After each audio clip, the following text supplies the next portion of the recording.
دل اگر صاف نہ ہو تو بھی مالک نیکیاں قبول نہیں کرتا۔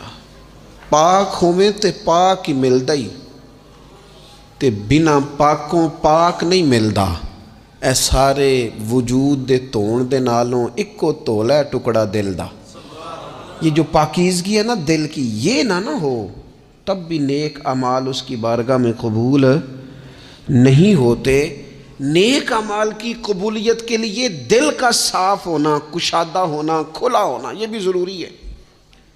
دل میں بوجھ ہو، عداوت ہو، حسد ہو، لوگوں کے لیے کینہ بھرا ہوا ہو اور اعمال قبول ہو جائیں نہ۔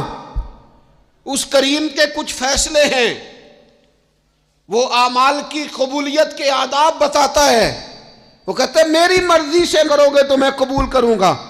حدیث پاک آپ کو صحیح مسلم میں ملے گی، نبی پاک صلی اللہ